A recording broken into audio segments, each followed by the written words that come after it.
Hey guys, welcome back to the Lovin Dubai Show podcast. Thank you as always so much for tuning in. Today we talked about Cakegate, and I'm sorry, but we had to delve deep. We also spoke about Witchcraft, a new WhatsApp message that went to UAE residents, and the incredible resident who's giving out 1,500 meals per day. And as I always advise, if you are not subscribed to the Lovin Dubai Show podcast, subscribe wherever you get your podcasts from. And don't forget to always enjoy the show. Good morning, Dubai. Welcome back to the Lovin Dubai Show, where we go through the top trending stories that everyone across the country is talking about. Our top story for you today: Dubai police arrests a woman for using witchcraft talismans. As well, India's Prime Minister sends a WhatsApp message to the UAE residents. The UAE president has announced a 50% allowance to mosque staff. As well, high-rise building tenants have different prayer timings. We're super excited. Later in the show, we're going to be joined by an incredible human who is part of Dubai Goodwill, who distribute 1,500 meals daily throughout the holy month of Ramadan. It is day 166 since the genocide began in Gaza, according to the Palestinian Ministry of Health in the Gaza Strip. The death toll has risen up to 31,819, while 73,934 have been injured, and more than 1.9 million people have been displaced from their homes. Dubai Iftar time today is 6:33. You can find up-to-date prayer times on Lovin Dubai website. As well, and Casey is fasting today. Yes, I am. Wish me luck. I got up at 4 a.m. I stopped eating at 5:06, if I'm a minute wrong. Yes, no. So far, so good. I enjoyed the practice of actually making breakfast and enjoying breakfast, but I felt super sick because I had triple the amount of food I would eat at that time ever. And I had a lot of coffee. And then I tried to sleep. So it's going to be an interesting day. I mean, it's fine. A lot of people do, they have this like panic that they're going to get hungry. So they eat a lot. But of course, before the iftar, which is, as you said, it's going to be at 6:33, I will be checking up on you like, hi, Casey, how are you doing? How's it going? Did you survive? Are you surviving? I did it once last year, and I think... I hope it's going to be fine. I think just not overthink it. I think if you think about it, it's tricky. If you think, I need to have a drink now, it's tricky. So the aim is that I don't, but if you have any tips for me, I'm all ears. Before we get to this, I want to jump into today's weather. You can expect cloudy skies today with humidity highs of 64%. And it looks like another storm might be on the way. That's right. The NCM announced a warning for the coming weekend. So brolly's out, washing in, rain and strong winds are expected from Sunday to Tuesday. What was not expected was the storm on Twitter and TikTok that resulted from this video. I can't. And I'm sorry for talking about it. I really am. I mean, it's literally where is Kate is all over my For You page on TikTok. And this video has been out, and a lot of people are like, this is not Kate. What do you think, Casey? Do you think this is Kate or not? I would like to apologize for using our platform to have this conversation. It just feels like it needs to be addressed. I think Kate is absolutely fine. I don't care if this is real or I think it's real. I think it was maybe it was released by maybe it was like sent to TMZ via secretive channels by the royals to prove that she's alive, and now people are picking it apart. Like, how dare they? Like, there's terrible things going on in the world, and why are we focused on this? And they're looking at her neck, they're looking at her cheek, they're looking at the way she walks, they're looking at her height in comparison to William. And the thing is, even if it's not her, there's a poor woman that's actually somewhere that maybe doesn't want to face the media, who's having to see this onslaught of public opinion, and it's sad. Okay. You want to hear my conspiracy, Katie? Okay. I'll tell you. So, I'm so sorry, but this is my theory. I don't think this is Kate.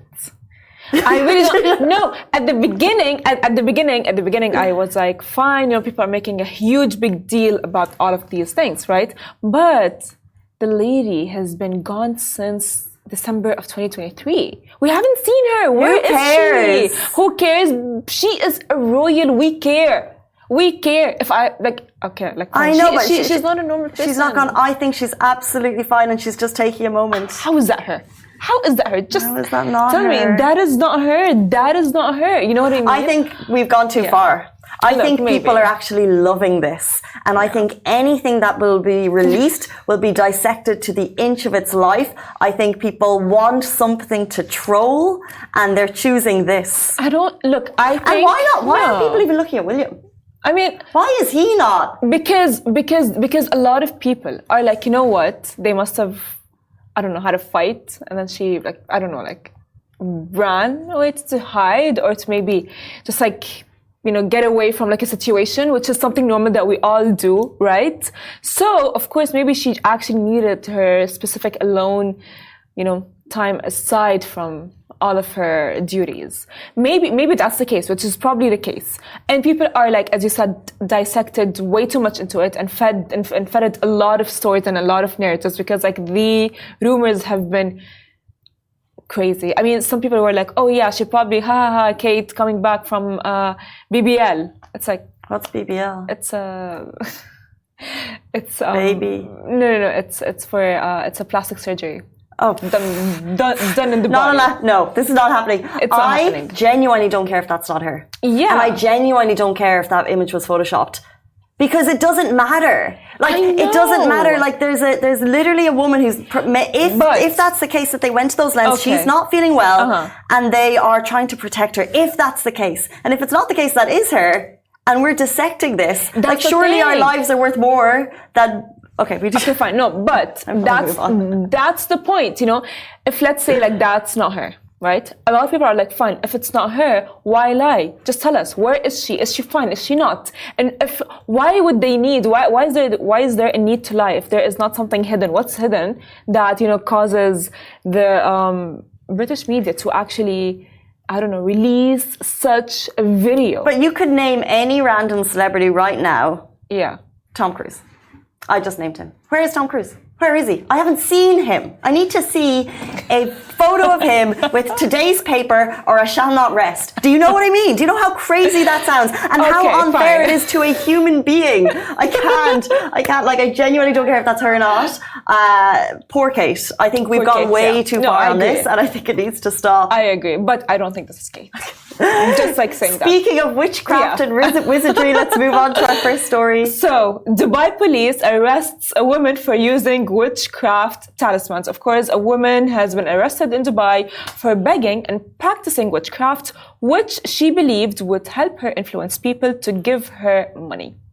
Dubai police said she was caught in a residential area and they found witchcraft talismans, papers, and tools in her possession. The arrest is part of a combat begging campaign, and the primary objective is to raise awareness about the importance of preserving the nation's image by combating and preventing the crime of begging. As well, Brigadier Ali Salim Al-Shamsi, director of the Suspects in Criminal Phenomena Department, has emphasized the importance of not falling victim to beggars, deceptive tactics, and fabricated stories. So don't be a victim of these scams. He also urged the public to promptly report incidents of begging via the toll-free number 901 or the Police Eye service on the Dubai app, while online begging schemes can be also reported through the e-crime platform www.ecrime.ae. Honestly, this is, by the way, it's my worst nightmare to have someone, I don't know, have a witchcraft spell done on me. It's my worst nightmare. And by the way, these things are real. In our culture, in the Muslim culture, it is real. And a lot of people do actually fall victims of these things. Well, all we know is that this lady was not real and it was bogus. It was a crime. She was trying to take money from people, and luckily the police were able to what's the word? Figure her out for what she was, which was a scam artist, and the poor people that I guess believed her that she was real and gave her money. That is a shame, but luckily she has been arrested.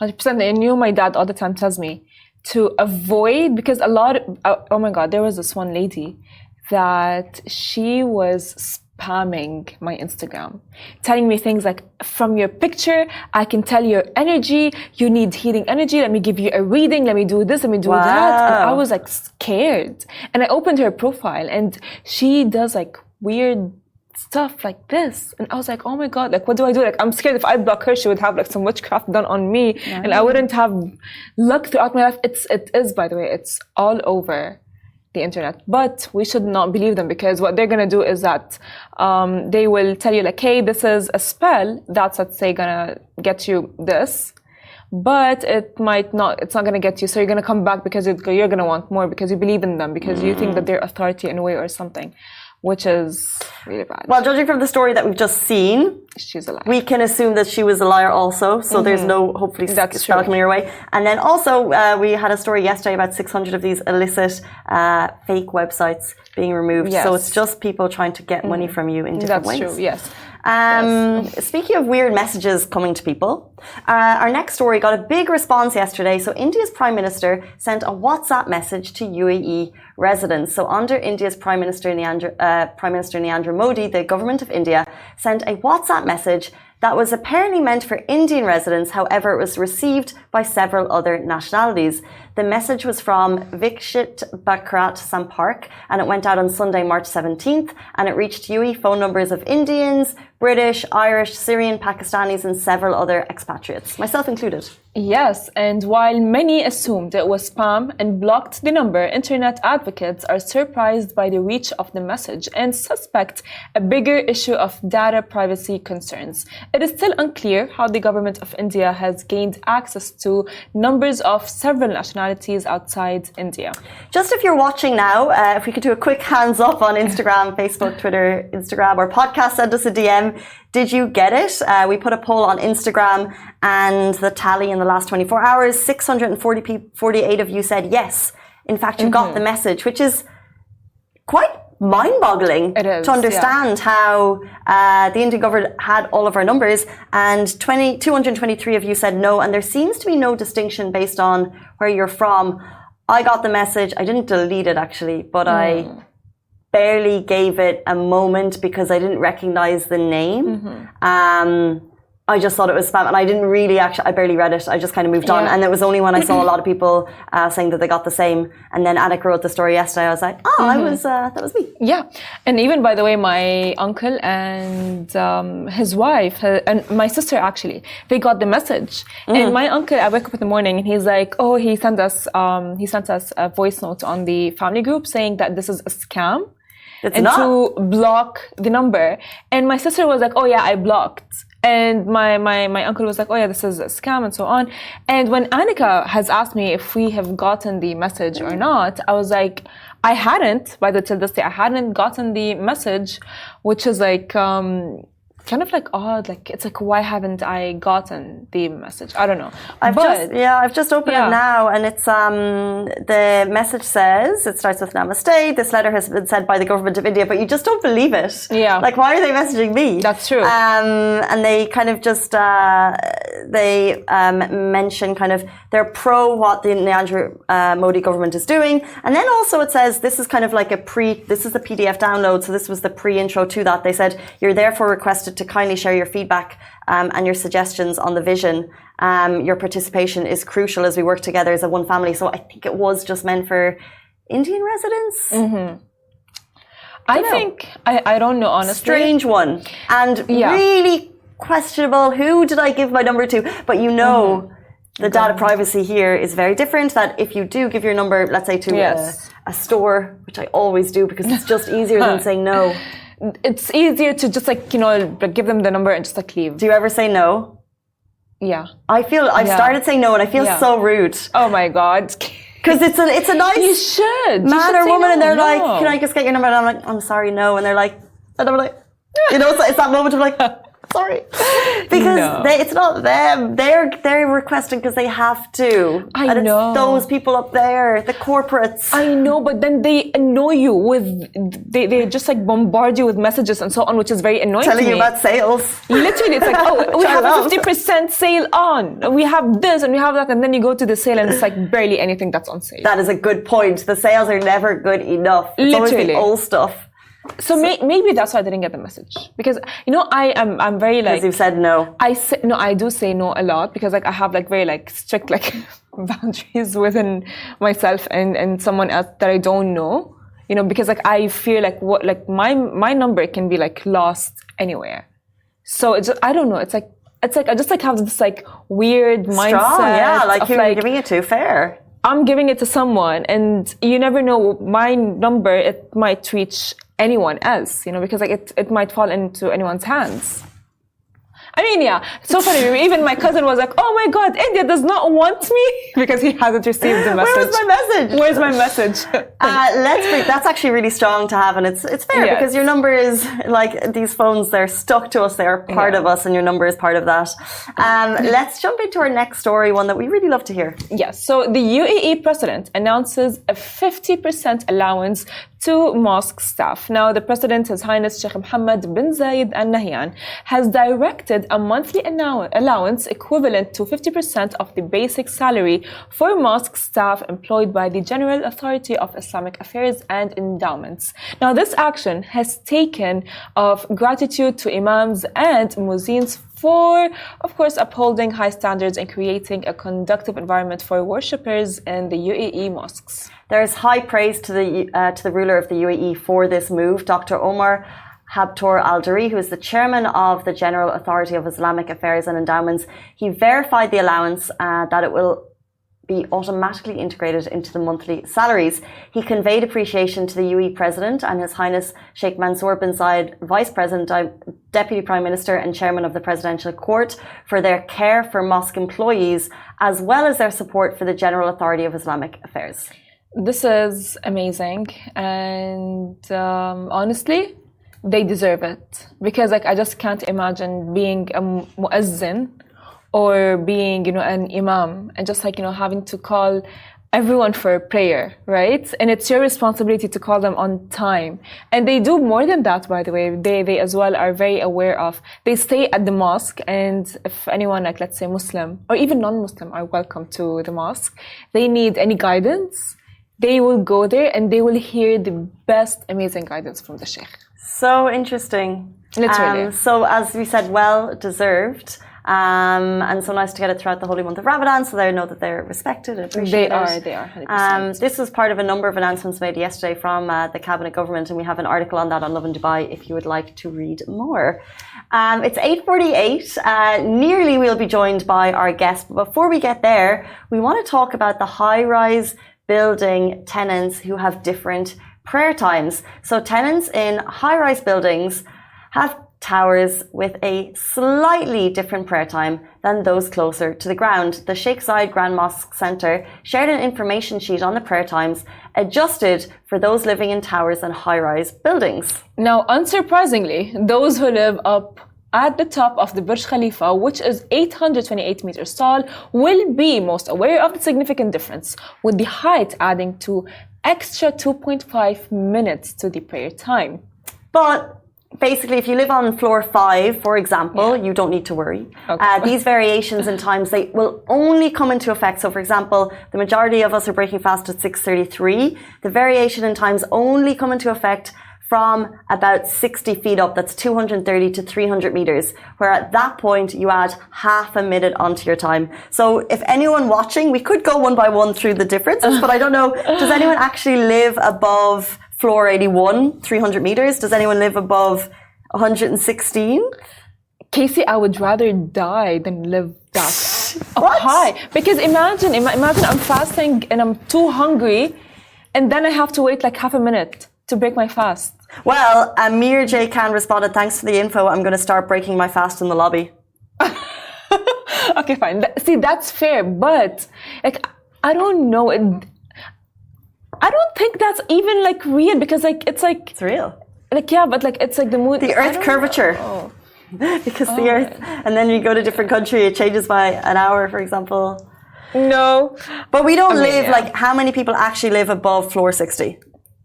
Anyone watching the show? I've never lived above floor 6, I think. No, 11. 9.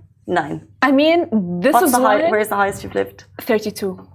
So that would never have affected you. That would have never affected me. But this is, I mean, these are good news for me. That's why I'm not rich and I can't afford living in Burj Khalifa. True. It's not just Burj Khalifa, though. It's anyone living in anywhere above a certain floor level. So anyone above 230 meters, you might want to take this into consideration. The exact prayer times are on a post that we shared yesterday on Instagram, and it gives you the specifics. So it's only 30 seconds extra if you're floor 60. It goes up to a minute, 1.5 to 2.5. Yeah, but 30 seconds, I could have had my date. You know, like that is true. Speaking of people who will be breaking fast at the regular time in Dubai, which is 6:33 today, we're going to introduce you shortly to our next guest, part of Dubai Goodwill. They are distributing meals throughout the holy month of Ramadan, and we're going to share how you can get involved. Stay tuned. Welcome back to the Lovin Dubai show with the aim to distribute 1,500 meals per day throughout the holy month of Ramadan. It's a busy time for our guest. Shada is a compassionate volunteer from Dubai Goodwill, which is a licensed initiative handing out iftar throughout the holy month. Welcome to the show. We're so excited to have you. Thank you for having me. I'm very happy to be here. Thank you so much. Well, before we start with our Goodwill questions, tell us a little bit more about yourself. Okay, so my name is Shada Abdurazak, born and raised in Dubai. A little bit background about myself. I do art. I conduct workshops for children, and at the same time, I do a lot of volunteering work. I volunteered in Expo, COP28, Special Olympics, and things like that. And it was then that I met the team of Dubai Goodwill. And now I'm one of the members of Dubai Goodwill. Basically, Dubai Goodwill is an initiative where we're a group of people with different backgrounds, different genders, age groups, religions. We come together to distribute iftar meals, and I think our diversity is basically what makes us unique and what makes our initiative stand out comparing to the other initiatives. So interesting, and we'll definitely talk a lot about Dubai Goodwill. But before that, like, how amazing for you to kind of push yourself to be involved in so many different types of volunteering organizations. Like, what age did you start, and what ignited that passion within you? The fact that because I had the privilege of being born in Dubai, so I think we have great leaders here that always encouraged us to do good, give back to the community, charity work, and I think a lot of like Middle Eastern families also like we have this. So I grew up with it. So that's why, like, whenever there's an opportunity to volunteer or to give back or any charity work, we don't think of it twice. We definitely go for it. Yeah.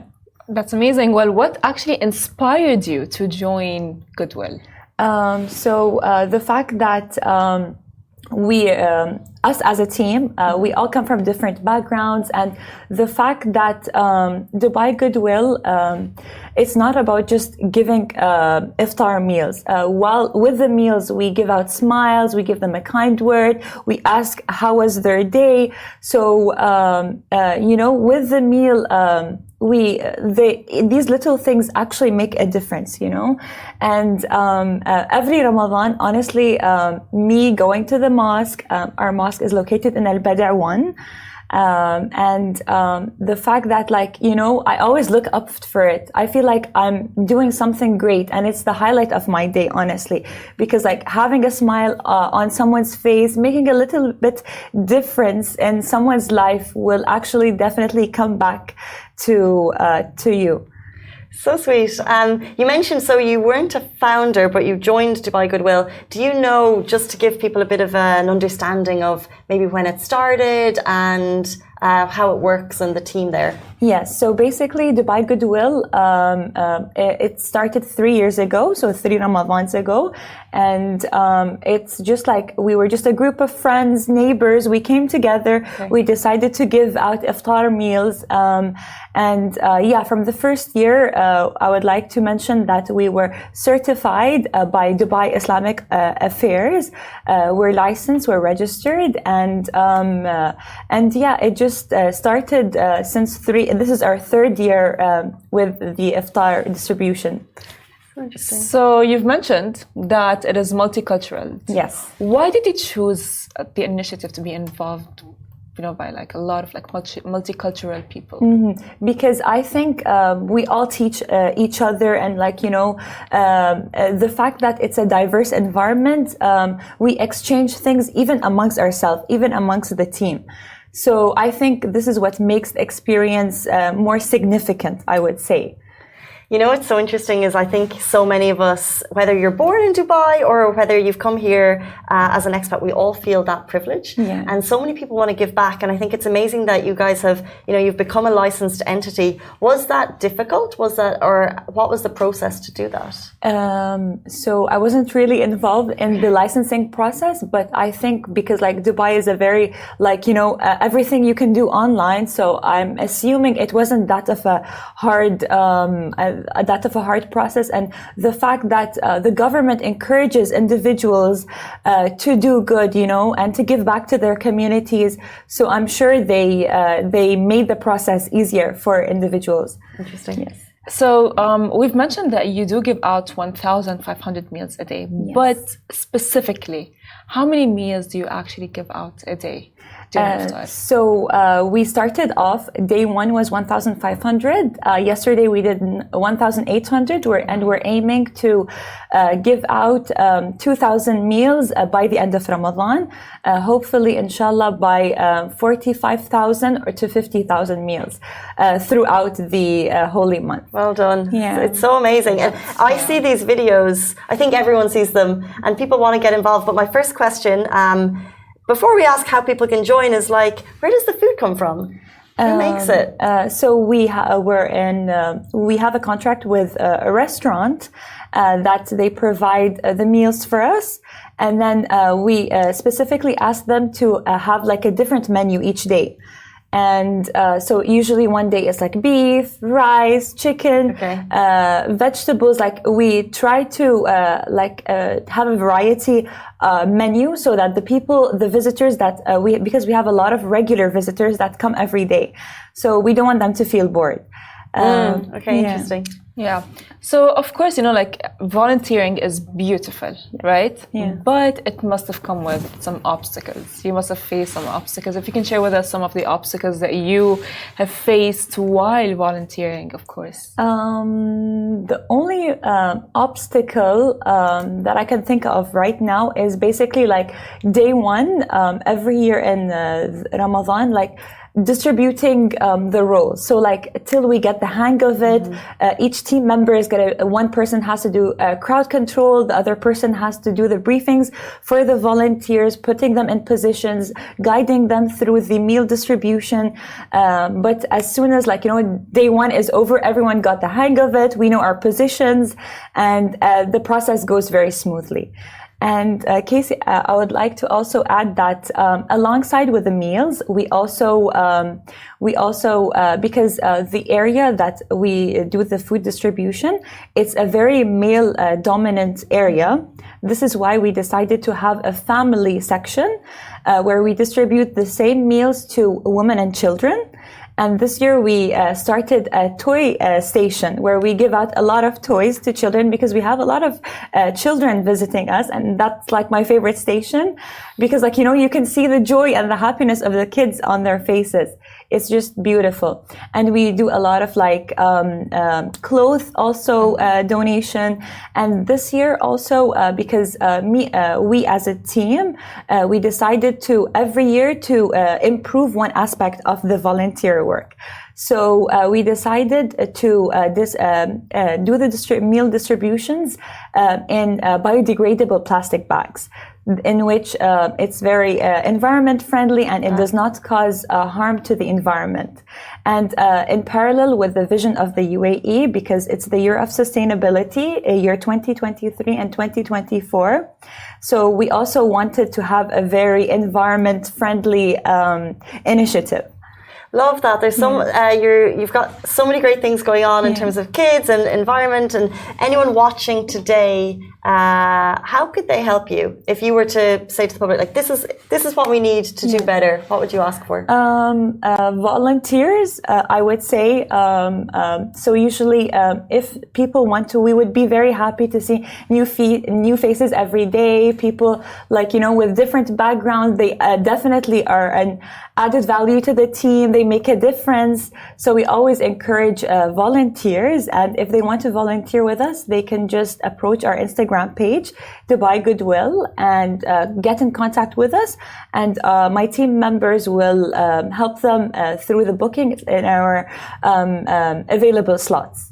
Amazing. Yeah. That is actually really beautiful. But what is one message? Because a lot of people find it really hard to volunteer. So what is, or they go like, oh, I don't have enough money, or I don't have enough this. I don't have, they think so in that way. So I don't have enough time. Yeah. Exactly. Time. Yeah. That is a very big, I would say, like, it's big, because like we all time and with work and so on and everything. People, for sure. So what is one thing a message that you would convey to everyone? So the message that I can think of is that this little act, or them coming every just one day and they making time, just like if they see the little difference they're making in the community, it would trigger them and motivate them to come and do the move, or show up and come and help. It's such an amazing and happy feeling. Interesting. That feeling, because we've spoken to a couple of people recently who are, doing similar strong community give back initiatives. Can you remember a moment throughout your time volunteering where that particular feeling kind of came? Maybe it was a specific interaction with someone, or a specific amount you gave back, or something that really kind of ignited that feeling. So there were many happy and memories that I always remember, but one moment that I really will never forget is that because a lot of the visitors who come and the regular guests that come and collect the meals daily unfortunately lost their jobs. So they come, and my team, they help them, once they approach us, we help them create CVs. We've done that multiple times. We created professional CVs for them. We help them prepare for their interviews and land jobs. And since last year that we've been doing this, we managed to get more than 15 people into full-time jobs. Wow. So the fact that once they come back, and the happiness and the joy on their faces is just like a moment you would never forget. It's a beautiful feeling. I have goosebumps. that is actually beautiful. And they actually do come back, and they're like, "Thank you. Now I have a job. I can, I can support my family back home." It's just like you can never forget that feeling. It's amazing. No, it is beautiful. So of course people can donate and volunteer. If they can, how can they find you? Because I'm sure now everyone's like, fine, I want to donate, fine, I want to be a part of this, but how can I do so? Text us, leave us a message on Instagram. And as soon as they drop a message, my team is always there to help. We're a very helpful. We encourage a lot of volunteers to come and participate. So just leave us a text, and we'll get it from there. Love that so much. So Shada from Dubai Goodwill, if you want to find them on Instagram at Dubai Goodwill, doing amazing things, not just handing out meals, but also getting jobs throughout the holy month of Ramadan. Shada, thank you so much for your time today. We really appreciate it. I wanted to also thank Lovin Dubai for shedding lights on small initiatives such as Dubai Goodwill, and showcasing this to the audience. Thank you very much. Thank you so much for your kindness. It's community stories that people send us. So thank you to the audience for sending us through. It's a whole round of thank yous. Guys, that brings us to the end of our show today. Thank you to everyone for tuning in. We'll see you tomorrow morning, same time, same place. Goodbye from me. Goodbye from me. Goodbye.